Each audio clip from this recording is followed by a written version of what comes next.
The idea is it's going to have the switch, and it only requires one preamp tube in order to operate, right? And so what I've done is I put a switch that takes the input and routes it to one of the 3 tubes.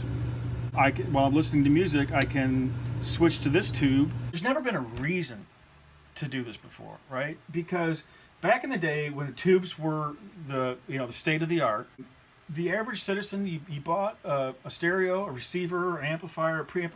You took it home, you plugged it in, and you listened to music. Yeah. And then if one of the tubes burn out, if you were handy, you replaced the tube yourself, or you call the repairman who probably came over to your house. Yeah. And replaced, checked all the things and replaced the bad tube for you. Yeah. You've always been able to switch the input, right? You want to go to your CD, your phono, your record player, whatever it is, your 8-track, your reel to reel. Yeah. You've been able to switch the input easy enough. Okay, I'm going to switch to a different input. Yeah.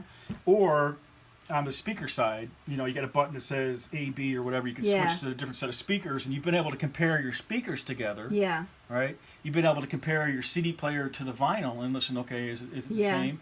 Right? But there's never been a way to switch the amplifier section of your amplifier. It didn't ever make sense until now with the advent of the tube rolling.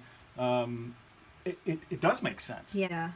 I'm pretty jazzed about it. I think that this could be and you built that.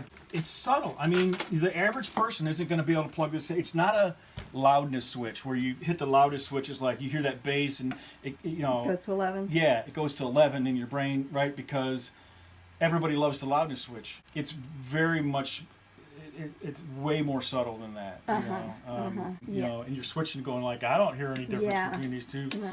Yeah, that's not really what this is, right? So it's a niche. It's a very niche market.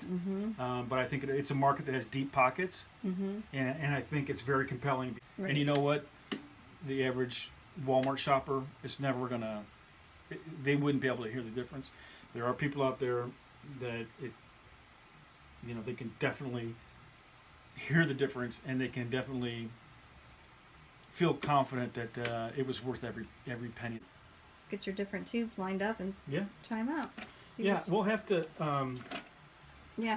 We'll have to get it fired up here and do a little demo of it. I couldn't believe what I was hearing on some of that music. I mean, really, it blew me away. Wow. All today, I only want to do a 5-minute video, and we've been talking for like an hour and a half.